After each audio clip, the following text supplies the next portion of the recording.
Nós vamos começar, nós temos um tema diferente hoje, como nós já tínhamos falado anteriormente, vamos fazer uma vez a cada mês a literatura sapiencial, principalmente Provérbios ali. Nós vamos pegar o texto hoje de Provérbios capítulo 6, vamos do versículo 1 até o versículo 19. Provérbios capítulo 6, versículo 1 ao versículo 19, diz assim: Filho meu, se ficaste por fiador do teu companheiro, e se te empenhaste ao estranho, estás enredado com o que dizem os teus lábios, estás preso com as palavras da tua boca. Agora, pois, faze isto, filho meu, e livra-te, pois caíste nas mãos do teu companheiro. Vai, prostra-te e importuna o teu companheiro. Não dês sono aos teus olhos, nem repouso às tuas pálpebras. Livra-te como gazela da mão do caçador, e como a ave da mão do passarinheiro. Vai ter com a formiga, ó preguiçoso, considera os seus caminhos e se sábio. Não tendo ela chefe, nem oficial, nem comandante, no estio prepara o seu pão, na cega ajunta o seu mantimento. Ó preguiçoso, até quando ficarás deitado? Quando te levantarás do teu sono? Um pouco para dormir, um pouco para tosquenejar, um pouco para encruzar os braços em repouso. Assim sobrevirá a tua pobreza como um ladrão, e a tua necessidade como um homem armado. Ó homem de Belial, o homem vil, é o que anda com a perversidade na boca, acena com os olhos, arranha os pés, e faz sinais com os dedos. No seu coração a perversidade, todo o tempo maquina o mal, anda semeando contendas, pelo que a sua destruição virá repentinamente, subitamente será quebrantado sem que haja cura.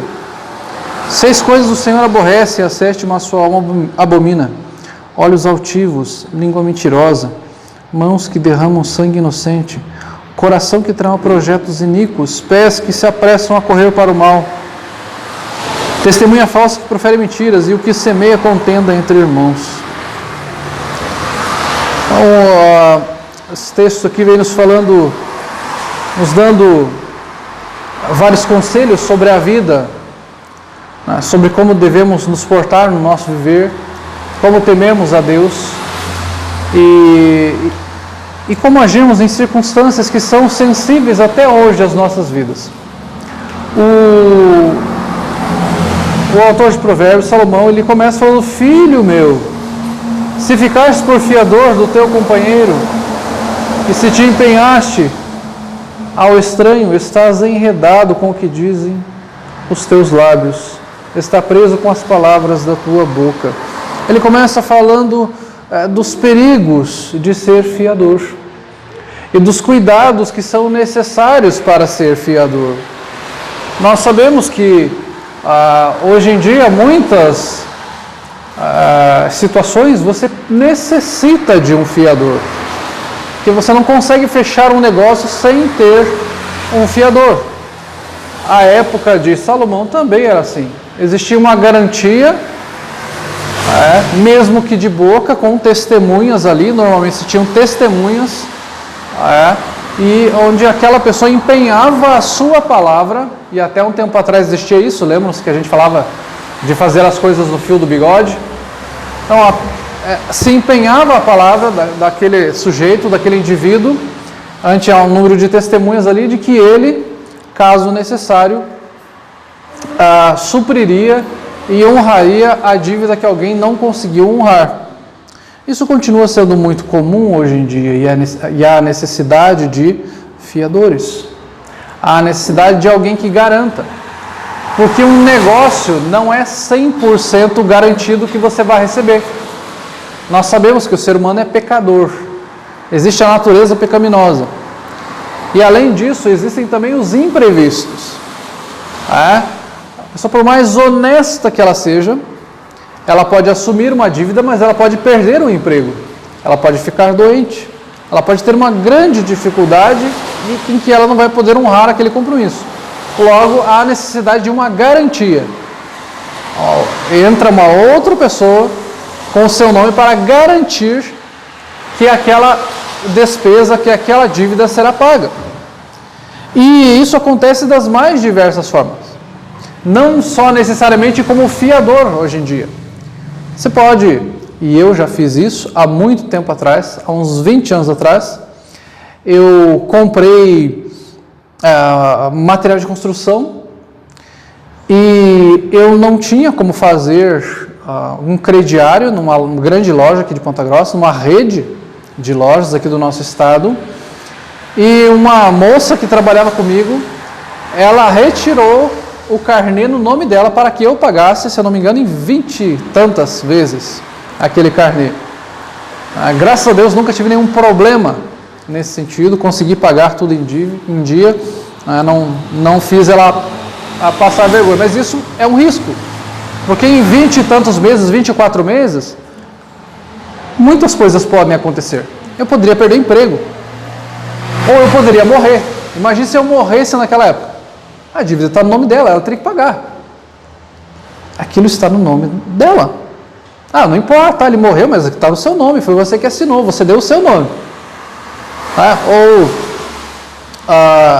Emprestar cheque para alguém, o cheque é tão antigo já, mas ainda existe gente que empresta cheque para outro. Eu vou te dar um cheque lá e você paga lá. É pouco, mas ainda existe. Cartão de crédito já é muito comum. O percentual de parentes, principalmente parentes, ou amigos que emprestam cartão de crédito, me empresta o cartão porque o meu já foi o limite, ou eu estou enrolado, só estou pagando o mínimo lá, já é um problema, né? Se ele já está endividado, você vai emprestar o cartão. E muita gente empresta o cartão. Se você empresta o cartão, logo, se aquela pessoa não pagar, você vai pagar. Porque está no seu nome.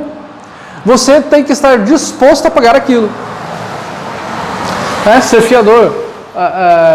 Eu já, além de emprestar o nome de alguém, eu emprestei o meu nome também. Um colega, à época eu já tinha como emprestar o meu nome, queria comprar um rádio para o carro dele. Ok, eu empresto meu nome, vou lá, tiro no crediário para você. Aí eu já tive alguns problemas, porque eu emprestei o nome para ele, apesar de ele ter pago todas as prestações, mas quase todo mês chegava uma cartinha para mim, que as prestações estavam atrasadas, e eu sempre fui muito chato com isso. Eu não gosto de atrasar, eu pago adiantado, eu já agendo tudo.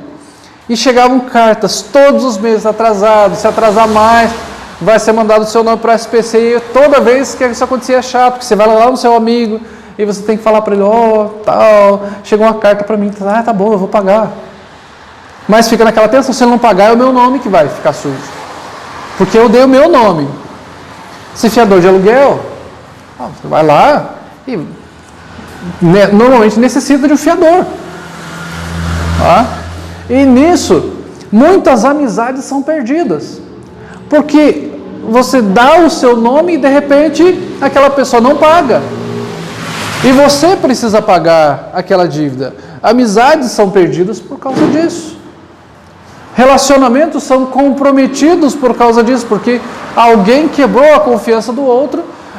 Você chega e fala, olha, você quebrou a minha confiança, porque eu pensei que você ia pagar. Aí o outro às vezes ainda chega e fala, mas você que é dinheirista, você bem que não reconhece que eu estou numa situação difícil, você poderia pagar para mim. Então gera aquela coisa chata, aquela coisa ruim. E aqui Salomão fala desta questão. Ele fala, se livra logo disso. Não fique nesta situação de fiador se não há necessidade disso. Porque você pode comprometer algo seu. Nós, aqui da igreja, precisamos colocar o nome de um irmão. Há necessidade, na confiança, para que alugássemos esse local. Mas como irmãos, nós sabemos que nós temos que honrar isso. Como povo de Deus, precisamos confiar um no outro e não podemos ter essa desconfiança. Graças a Deus, durante todo esse tempo que estamos aqui, nunca deu problema e nunca dará, se Deus quiser. Porque nós fizemos porque é necessário fazer, porque é exigido da imobiliária fazer. Ter um fiador, ter alguém que dê o nome, ter alguma situação assim. Então, a importância disso. E algumas coisas práticas para nós, irmãos. Ser fiador, às vezes para nós pode ser só formalidade, mas não é só formalidade. É uma formalidade que necessita em uma situação para alugar, para comprar alguma coisa, mas ele vai além disso, porque nós temos contingências nas nossas vidas. Como eu já falei anteriormente, nós passamos por dificuldades, nós passamos por dilemas na nossa vida, e de repente a gente passa por uma dificuldade e não consegue pagar aquilo. Se não existissem contingências, não necessitaria de fiadores. Se não existissem pessoas que são maus pagadores, não necessitaria de fiadores. Então, quando nós somos fiadores, nós precisamos entender que nós estamos nos dispondo a pagar pela dívida de outra pessoa, a pagar por algo que não é nosso, a pagar por algo que nós não vamos desfrutar. Então, quando você vai ser fiador, esse tem que ser o seu pensamento. E não só, não, mas ele é um bom pagador, não vai dar problema. O seu pensamento deve ser o contrário. Eu estou disposto a pagar se necessário. Eu tenho possibilidade de pagar se for necessário. Porque eu estou colocando o meu nome lá. Eu estou garantindo, o meu nome é uma garantia. Então, ser fiador é ser disposto a pagar por algo que não é seu. É você refletir aquilo que o Senhor fez por nós. A Bíblia nos fala que o Espírito Santo é o nosso penhor, é a nossa garantia. Peguem comigo lá o texto de Efésios capítulo 1, versículo 14. Vejam lá comigo o que o texto nos fala. Efésios capítulo 1, versículo 14.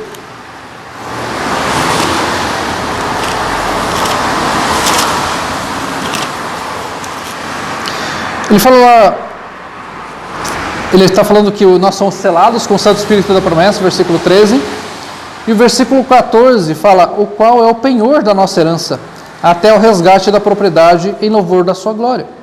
Então ele fala, o Espírito Santo é a nossa garantia, que nós vamos ter até o resgate da sua propriedade. Então, até o momento em que nós estaremos com o Senhor, Ele é a garantia da nossa herança. É a garantia de que nós estaremos com o Senhor. Nós temos esta garantia. O Espírito Santo é a nossa garantia. Nós, como fiadores, estamos falando, nós garantimos algo para alguém. Assim como o Espírito Santo nos garante que somos salvos, não iremos perder a salvação. Nós somos selados pelo Espírito Santo. Nós temos essa garantia. Nós vamos garantir alguma situação para alguém. Então, eu estou disposto. Se essa pessoa deixar de pagar, eu já estou aqui, estou disposto a pagar por ela. Mesmo que eu veja que ela não merece que eu pague, porque ela administrou totalmente errado a sua vida. Mas eu estou disposto a pagar. Hebreus capítulo 7, versículo 22 diz assim. Hebreus 7, 22. O texto lá fala, por isso mesmo, Jesus se tem tornado fiador de superior aliança. Jesus é o fiador, é aquele que traz a garantia de uma aliança superior. Aliança superior à antiga aliança. Esta é a aliança perpétua que Ele fez conosco. Então Ele veio para nos trazer esta nova aliança no sangue de Cristo. E Ele é este fiador, Ele é a garantia desta nova aliança. Que o Senhor jura por si próprio, se não há alguém maior por quem jurar. E Ele é este sacerdote, que o texto vai falar aqui no contexto da ordem de Melquisedeque. Esse é o sacerdote sem genealogia, o sacerdote eterno. Ele é este fiador, é aquele que garante esta superior aliança. Então, irmãos, quando nós nos dispomos a sermos fiadores, nós estamos dispostos a pagar por algo que não é nosso, por algo que nós não vamos desfrutar, por algo que provavelmente só nos trará prejuízo. Isso não nos dará nenhum benefício. O que Cristo fez por nós, Ele se doou por nós. Ele pagou a nossa dívida. Ele pagou pelos nossos pecados. E Ele será glorificado para todo sempre. E Ele vai reinar para todo sempre. Nós estaremos com Ele, porque Ele venceu a morte. Ele morreu na cruz e ressuscitou.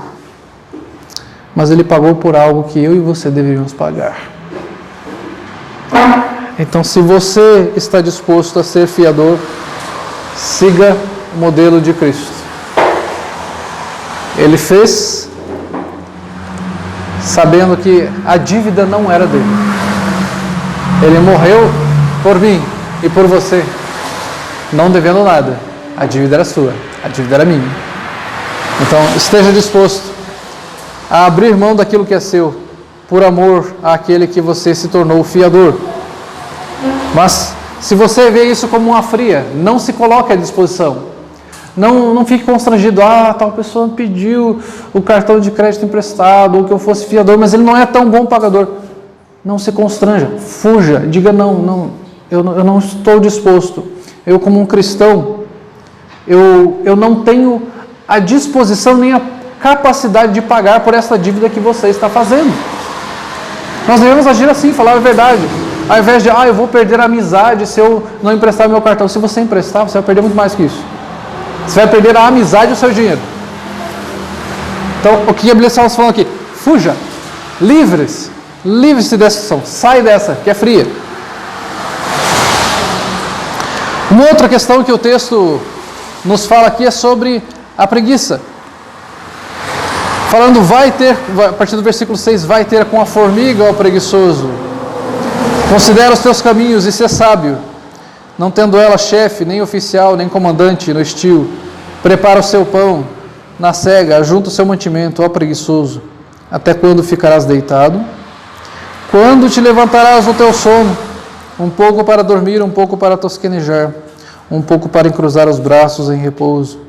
Assim sobrevirá a tua pobreza como um ladrão e a tua necessidade como um homem armado.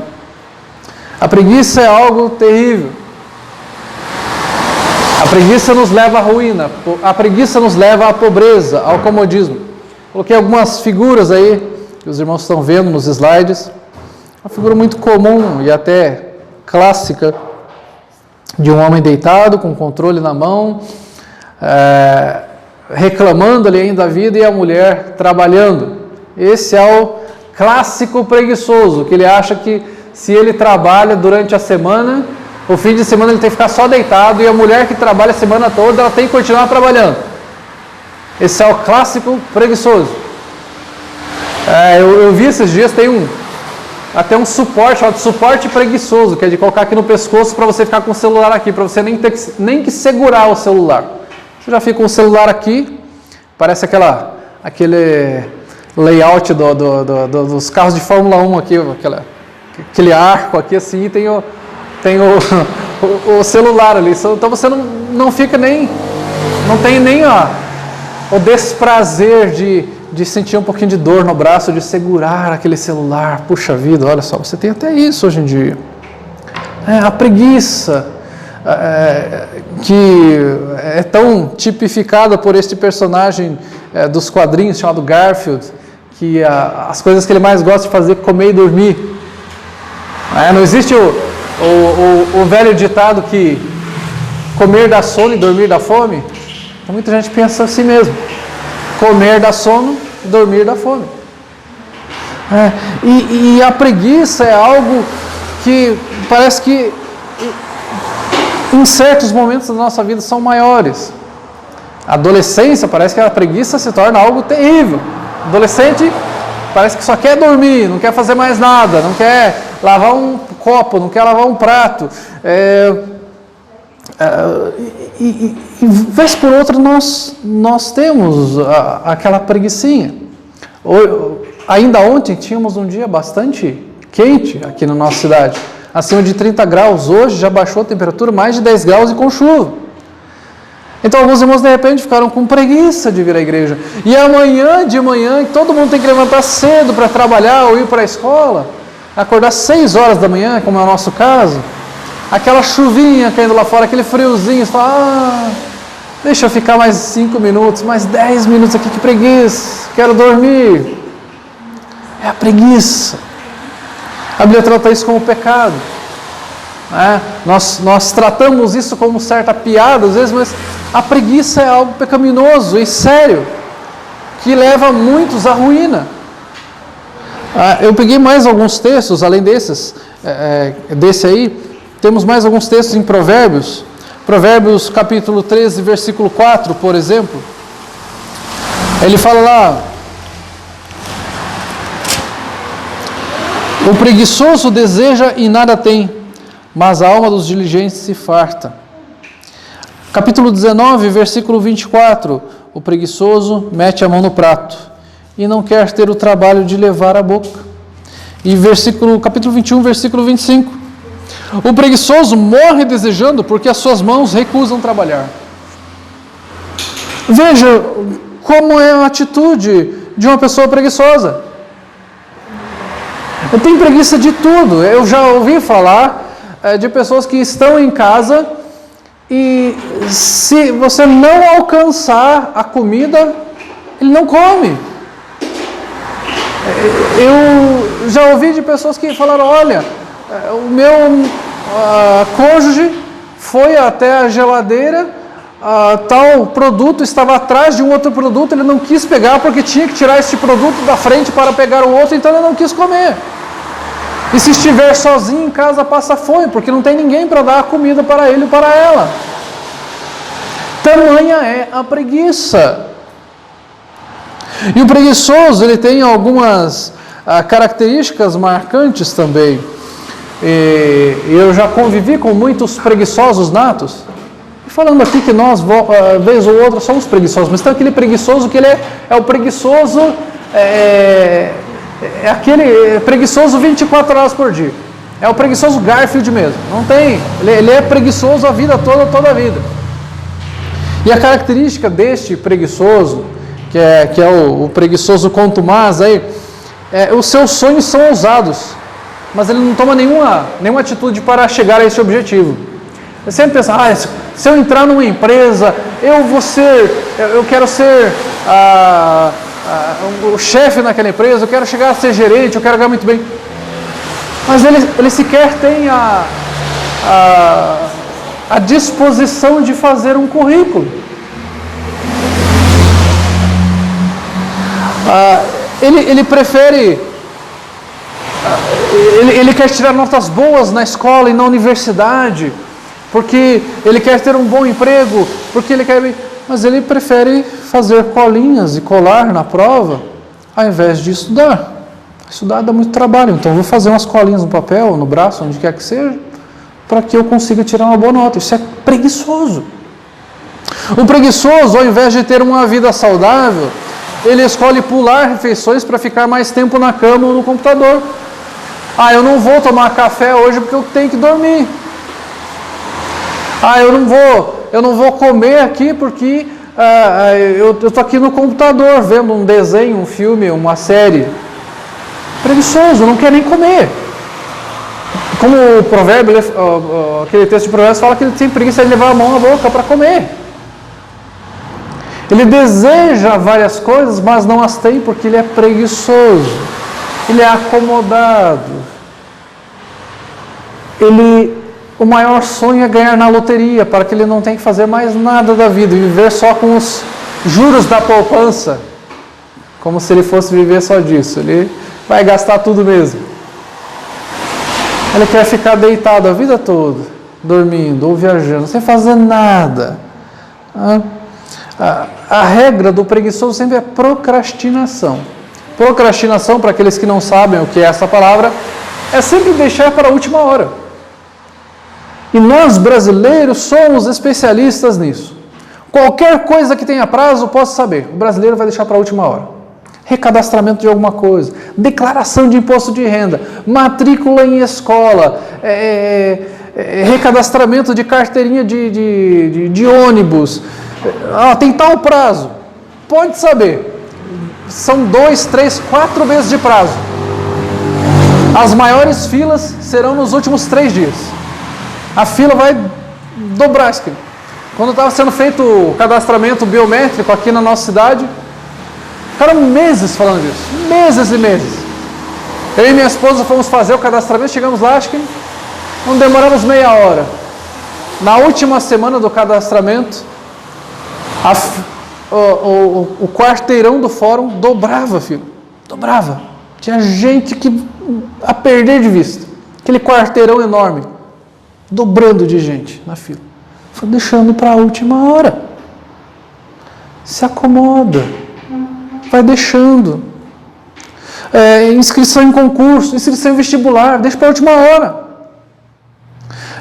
Relatórios no trabalho, compromissos, vamos deixar para a última hora, tem tempo. É só para depois de amanhã. Amanhã eu vejo o que eu faço.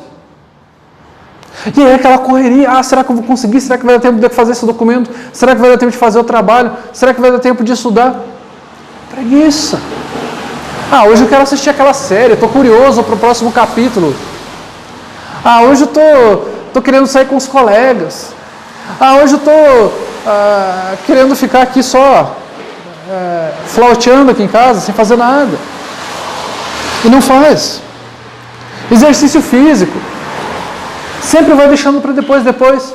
E agora nós estamos chegando próximos ao verão. E agora as academias vão ferver de gente. As praças, os parques. E aí os camaradas vão chegar na academia e vão falar: professor, eu quero perder 12 quilos em 20 dias. Porque eu quero fazer meu projeto verão agora. Projeto verão em 20 dias. É preguiçoso. Ele não quer se cuidar o ano todo, ele quer se cuidar 20 dias para ficar velho para o verão. É preguiçoso. Ele é preguiçoso em todas as áreas. Então, se ele é preguiçoso para trabalhar, essa preguiça ela vai se mostrar em todas as outras áreas também. O comodismo. É acomodado. Acho que pode resolver tudo em cima da hora. Prefere passar fome, se não tiver quem lhe sirva. Sempre está esperando um momento propício para tomar uma atitude. Mais tarde eu procuro fazer um curso, fazer um vestibular, trabalhar. Mais tarde eu aprendo a cozinhar, a fazer algum trabalho aqui em casa. Eu ainda sou novo, ainda estou com 18 anos, eu estou com 20 anos ainda. Logo eu aprendo a cozinhar, a fazer as coisas de casa, fazer a manutenção de casa. Acomodado, não toma iniciativa. Como vai ser um trabalho? Se conseguir um trabalho. Então é o preguiçoso. Por isso que o autor aqui fala, vai ter com a formiga. A natureza da formiga é uma natureza, ela serve de modelo para nós. E eu coloquei aqui para nós que nós não devemos ser um pica-pau. Os irmãos devem lembrar, e esse capítulo do pica-pau apareceu umas dezenas de vezes na TV, onde as formiguinhas estão... Está chegando o inverno, estão carregando as comidas e folhas para dentro do formigueiro e tudo mais. E o pica-pau chega lá e tem uma espiga de milho lá, ele pega e come toda a comida das formigas, e as formigas vão trabalhando e ele vai todo dia lá deitado. E ele rouba a comida das formigas e vai deitar.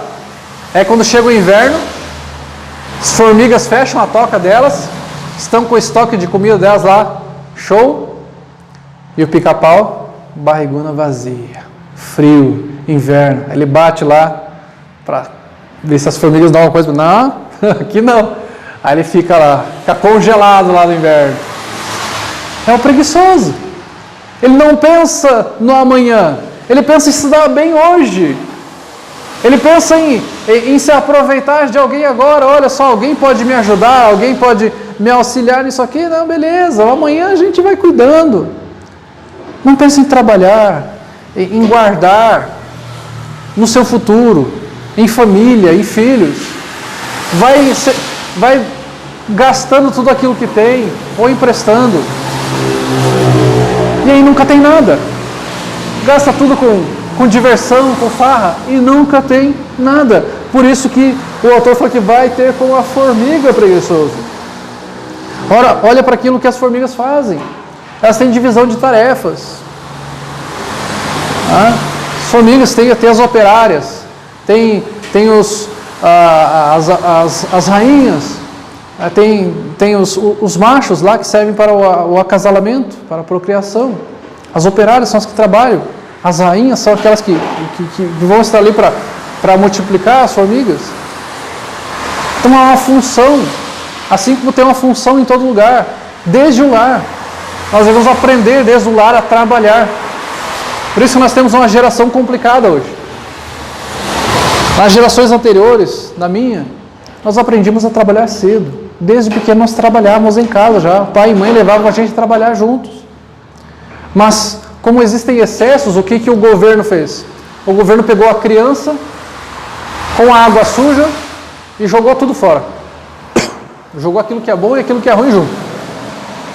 Já que tem trabalho escravo de criança, vamos proibir tudo de trabalhar. Aí o que acontece? Você tem jovens de 16, 17, 18 anos, não sabe fritar um ovo, não sabe esquentar uma água, não sabe ligar um fogão. São preguiçosos, acomodados. Acham que vão ser ricos, milionários, vão ter empregados em suas casas, eles não vão precisar fazer nada da sua vida nunca. E muitas vezes vão ser miseráveis, não vão ter o que comer, porque serão preguiçosos e acomodados. Ou serão como muitos ainda hoje, com 30, 40 anos, às vezes, vergonhosamente, sendo sustentados pelos pais. As formigas são trabalhadoras. As formigas são fortes. Elas carregam cerca de 50 vezes o seu peso. Então é uma força incrível. Vocês imaginem se nós conseguíssemos carregar 50 vezes o nosso peso. Uma pessoa de 40 quilos conseguiria carregar 2 toneladas. Vocês imaginem algo assim? Carregar 2 toneladas. Você conseguiria erguer um automóvel no braço. Pegaria o nosso carro e falar, não estou conseguindo estacionar direito, vou pegar o carro aqui e colocar ele assim com a mão mesmo. Já que eu não estou conseguindo manobrar. As formigas são fortes. Elas usam a sua força para o trabalho. Elas são perseverantes. Quantos de vocês já não pegaram um pedacinho de pau, foram lá no formigueiro, cutucar o formigueiro, jogar água no formigueiro, e aí você vai lá no outro dia e elas fizeram tudo de novo. E você vai e joga água lá, e no outro dia já fizeram tudo de novo. Elas são perseverantes. Elas não são desanimadas. Tem que fazer tudo de novo, não vou fazer mais, não vale a pena. Eu já procurei tantas vezes emprego, já ouvi tanto, não vou mais procurar. Seja como a formiga preguiçoso, seja perseverante, seja trabalhador. As formigas planejam a sua vida, como eu falei aqui para o inverno. Quando há um movimento muito grande das formigas, é que o inverno vai ser intenso. Elas estão estocando o alimento delas. As formigas não deixam de existir no inverno. Elas estão curtindo as férias delas. Estão lá, comidinha delas embaixo da terra, se multiplicando. E no verão elas voltam com tudo. É importante nós entendermos que nós precisamos honrar o nosso próximo. Honre seus pais. Se você quer ser alguém trabalhador, não seja preguiçoso na sua casa. Faça o seu dever de casa. Arrume sua cama. Guarde sua louça. Guarde seus cadernos. Cuide. Não sobrecarregue seus pais. Ame seu próximo. Trabalhe em prol do próximo também. Trabalhe pensando na sua família. Trabalhe pensando que você precisa sustentar seus filhos, seu cônjuge. Às vezes honrar seu pai, ajudando a sustentar seu pai, sua mãe que está passando por algum tipo de dificuldade. É necessário trabalhar. Se nós nos acomodarmos, nós faremos com que nossos pais pereçam quando eles ficarem idosos. Que às vezes vão receber uma aposentadoria que não é digna. E vão passar por dificuldades. Se nós somos preguiçosos, ao invés de ajudarmos, nós vamos lá ainda tirar a aposentadoria deles. Infelizmente, muitos fazem isso hoje. Os pais já velhinhos recebem um saláriozinho mínimo e vão lá, os filhos ainda tiram aquele pouco que os pais têm. Honre seus pais. Ame seu próximo. Ame seu cônjuge. Não sobrecarregue o seu cônjuge. Ajude no lar. Não deixe seu cônjuge carregar todo o fardo. Se há esta necessidade, essa carência dentro do lar, se não está podendo trabalhar sozinho, ajude o seu cônjuge nesse sentido, nos trabalhos do lar. A Bíblia fala para os homens viverem a vida comum do lar, é trabalhar junto, é cuidar um do outro, é ajudar a ver o que necessita ser feito. A preguiça desonra a Deus e não reflete a obra do Senhor. A preguiça desonra a Deus. O Senhor é trabalhador. Desde o início do cosmos, Deus trabalhou. Deus criou o mundo em 6 dias. Deus trabalhou. A obra de Cristo foi uma obra incrível. Foi um trabalho muito árduo. Tanto que Isaías capítulo 53, versículo 11 vai falar que ele olhou para o fruto do seu penoso trabalho. E ele se alegrou no fruto do seu penoso trabalho. Foi uma obra muito grande, a obra de Cristo na cruz. Foi uma obra desgastante, humilhante, mas que ele fez por amor, que ele fez para a glória de Deus. E que nós também devemos fazer o nosso trabalho e nos alegrarmos, porque o Senhor tem nos capacitado a fazer isso. Colossenses capítulo 3 fala que tudo que nós fizermos, seja em palavra, seja em ação, façamos como para o Senhor, dando graças a Ele por tudo. Então tudo aquilo que você fizer, faça dando glórias ao Senhor. E se você é um preguiçoso, você não está fazendo isso para a glória de Deus, você está desonrando a Deus, porque Deus nos fez para trabalharmos, para sermos ativos, para buscarmos sermos produtivos, e não para ficarmos dormindo, tosquenejando, como o texto fala aqui, cruzando os braços. E ele fala assim, sobrevirá a tua pobreza como um ladrão, sem avisar, vai ficar pobre, miserável. Poxa vida, eu queria tanto ter uma vida boa, mas eu não tenho. Quantas pessoas eu vejo reclamando disso, que queriam ter uma vida boa e não têm, mas não trabalham. Eles querem ficar bem de vida ou ricos sem trabalhar, sem se esforçar, e ficam cada vez mais pobres, porque acham que a vida é só desfrutar. E se você acha que é só desfrutar, você não trabalha, ou trabalha o mínimo possível. Eu trabalho só para comprar aquilo que eu quero, a minha carne do fim de semana. Faço uns bicos ali até eu conseguir minha carninha para assar no fim de semana e está tudo beleza. Vive miseravelmente, não vive para o Senhor. Uma terceira característica é o homem mau. O texto fala, o homem de Belial, o homem vil, é o que anda com a perversidade na boca. É o homem de Belial. A Bíblia já fala em alguns momentos de filhos de Belial, inclusive dos filhos de Eli, fala que eles eram os filhos de Belial, porque eles profanavam os sacrifícios ali, porque eles roubavam. Então eram homens imorais e eram filhos de Belial.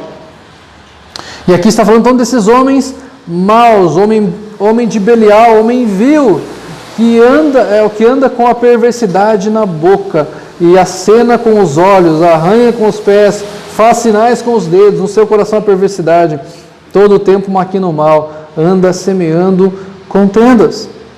O homem mau é aquele que faz contendas. É aquele que vive semeando contendas, faz... o versículo 19 vai falar, testemunha falsa e profere mentiras, e o que semeia contendas entre irmãos. É aquele que quer ver o circo pegar fogo. É aquele que é malvado de coração. É aquele que tem prazer em fazer o mal. Eu trouxe 2 ilustrações aqui de duas personagens bem conhecidos da DC Comics, que é o Pinguim e o Coringa, que são personagens extremamente perversos, que têm prazer em fazer o mal, em destruir, em matar, em trabalhar nas questões psicológicas, em fazer contendas mesmo, em fazer guerras entre gangster ali.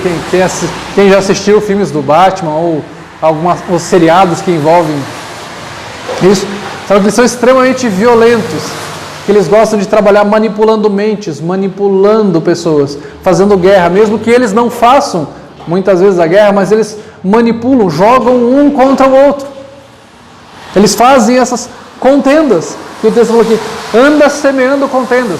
Você semeia contenda num gangster de um lado, no outro do outro, e faz com que eles se destruam entre si para que você domine. E assim o Senhor nos fala daqueles que maquinam o mal. Alguns esclarecimentos sobre o homem mau. É importante nós falarmos que não existe ninguém que seja bom, no sentido de por natureza bom. A Bíblia nos fala que não há nenhum justo sequer. Não há quem entenda, não há quem busque a Deus, não há nenhum justo sequer. É isso que a Escritura nos fala. Mas existe aquele que usa o seu potencial todo para a maldade. Existem aqueles que são especialmente maus. Você fala, esse cara é mau. Ele tem especialidade em ser mau. É a pessoa que tem prazer em ser mau. É aquelas ilustrações, aqueles filmes, aqueles desenhos da bruxa má, do vilão, dos filmes de super-heróis. Eles têm prazer em fazer o mal. Eles têm prazer em ver a morte, o sangue, a destruição.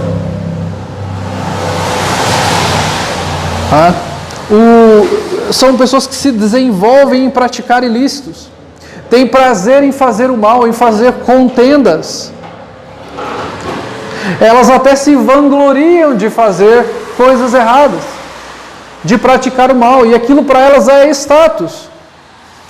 E o texto nos fala aqui que este é o homem de Belial, o homem de Satanás, que pertence ao diabo, é um homem vil, que anda com a perversidade na boca. Veja que o texto aqui fala que ele faz maldade com todas as partes do corpo. Eu até grifei na minha Bíblia aqui, os versículos 12 em diante, ele fala, anda com a perversidade na boca, acena com os olhos, arranha com os pés, faz sinais com os dedos.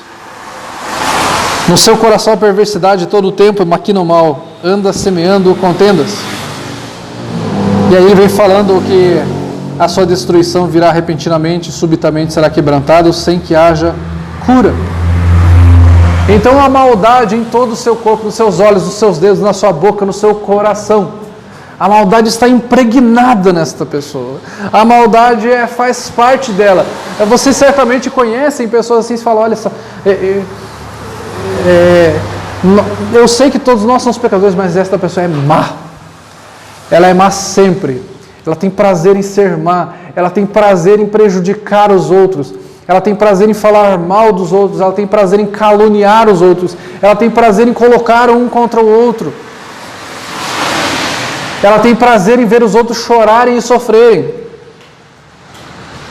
É uma pessoa má. As Escrituras chamam essa pessoa de filha do diabo, de homem de Belial.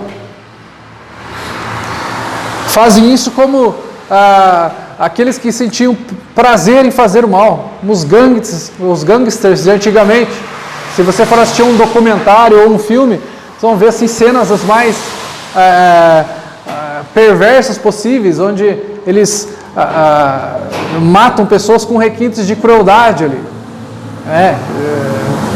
arrancando partes do corpo, fazendo o cachorro comer e tacando fogo. São pessoas más. Aquele que é mau de coração tem todo esse potencial também, um potencial de ser um traficante, um pedófilo, que tem prazer em fazer o mal, tem o prazer em prejudicar o próximo, assim como um pedófilo tem prazer em prejudicar, em violar uma criança. Ele sente prazer naquilo, assim como muitos assassinos sentem prazer em matar alguém. É algo até fora da realidade. Tão fora da realidade que, se nós formos ver na cadeia, muitos assassinos, às vezes eles sequer aceitam um pedófilo no meio deles, porque é algo completamente vil, completamente nojento. Eles não aceitam, não tragam essa pessoa para cá, leva para qualquer outro lugar, se trouxer para cá nós vamos matar. A Bíblia chama estes homens maus de homem de Belial, homem vil. o mau patrão, o mau aluno, o mau filho, o mau pai. Aquele mau filho que não está nem aí para o bem-estar do seu pai, da sua mãe, que não está nem aí em preservar a saúde dos seus pais, ou a saúde financeira dos seus pais, está nessa área de se tornar alguém mau, daquele que é mau apenas com os lábios, mas no seu coração pode trazer isso para outras atitudes também. O patrão que só prejudica os seus funcionários, o empregado que calunia os outros empregados da empresa ou o patrão, o aluno que calunia os seus colegas de classe, que dá um monte de apelido, que humilha os seus colegas, é aquele que faz contenda com os lábios. O texto nos fala que será destruído repentinamente. Subitamente será quebrantado sem que haja cura. Este homem de Belial, este homem mau será destruído. Quando ele menos imaginar, ele será destruído. Aquele que é mau está debaixo da ira de Deus. Efésios 2, 1 a 3 vai falar que Ele vos deu vida estando vós mortos em vossos delitos e pecados. Ele fala que nós éramos filhos da desobediência e nós estávamos debaixo da ira de Deus, como todos os demais estavam. Como nós devemos agir diante da maldade? Afaste-se do mal e pratique o bem. Não conviva com a maldade. Não se acostume com a maldade. Primeira carta de Pedro, capítulo 3, versículos 10 a 12, nos fala assim. 1 de Pedro, capítulo 3, versículos 10 a 12. Fala assim: pois, quem quer amar a vida e ver dias felizes, refreie a língua do mal e evite que os seus lábios falem dolosamente. Aparte-se do mal e pratique o que é bom. Busque a paz e empenhe-se por alcançá-la. Porque os olhos do Senhor repousam sobre os justos e os seus ouvidos estão abertos às suas súplicas, mas o rosto do Senhor está contra aqueles que praticam males. Ele fala: refreie a língua do mal e evite que os seus lábios falem dolosamente. Vigie os seus lábios. Veja o que você vai falar. Você pode prejudicar alguém. Aparte-se do mal e pratique o que é bom. E empenhe-se por alcançar a paz. Veja o que ele está falando. Se afaste do mal e se aproxime do que é bom. Então, quando você se afasta do mal, você tende a procurar o que é bom, se aproximar do que é bom. E o texto nos fala que o Senhor é contra aqueles que praticam males. Estão debaixo da ira de Deus, estão contra Deus. Compreenda que em meio às injustiças, em todas as partes, Deus continua sendo soberano. As injustiças que você pode sofrer de um amigo na escola, até de um professor na escola. Ou você que é professor, sofrer uma injustiça de um aluno na escola. Ou de um colega de trabalho, uma injustiça que você possa sofrer de calúnias, de difamação sobre a sua pessoa. Ou de alguma situação que os políticos, que os congressistas vão nos prejudicar com as suas atitudes. Reconheça nisso a soberania de Deus. Que mesmo tais pessoas sendo vis e nos prejudicando, o Senhor continua sendo soberano e esses darão contas a Deus daquilo que estão fazendo. É importante nós protegermos as nossas crianças dessas circunstâncias. Sermos modelo de vida para elas.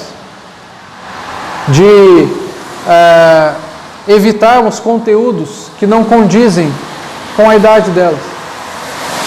De nós compreendermos que aquilo que elas devem falar, como elas devem se portar, como elas devem se dirigir ao próximo, deve ser uma forma que honre a Deus, não como uma pessoa que está aprendendo a ser vil e má. Evite que seus filhos pequenos vejam cenas que sejam cenas fortes, que sejam cenas que vão impressioná-las, que vão introduzi-las a questões que vão acostumá-las a lidarem com o mal como se fosse algo comum, como se fosse algo normal. e de repente futuramente até como se fosse algo bom. Não conviva com a maldade, não ache que isso é bom. Isso não é um bom habitat para o cristão, achar que isso é bom. Nós vamos conviver com a maldade no sentido que nós estamos no mundo e não podemos sair dele. Mas não conviva no sentido de você estar próximo a algo e concordar com aquilo e achar que está tudo bem, não está. Não conviva com a maldade, com a calúnia, com a difamação, com o assassinato de reputação. Compreenda que o Senhor é bom. Salmo 133 vai falar que o Senhor é bom e a sua misericórdia dura para sempre. Quando Jesus é indagado, fala, bom mestre. A mãe vai indagá-lo e fala, bom mestre, perguntando sobre a vida eterna. Ele fala, por que me chamas bom, se existe apenas um bom que é Deus? Jesus está falando isso, não que ele não reconhecesse que ele fosse Deus, mas aquele homem não o reconhecia como Deus. A resposta certa seria, tu és o Filho de Deus, o unigênito de Deus, tu és bom. Mas ele não reconhecia isso. Mas Deus é bom. O Senhor é bom, a sua misericórdia dura para sempre. Então, se você está num caminho mau, se você está num caminho vil, você está prestes a ser destruído.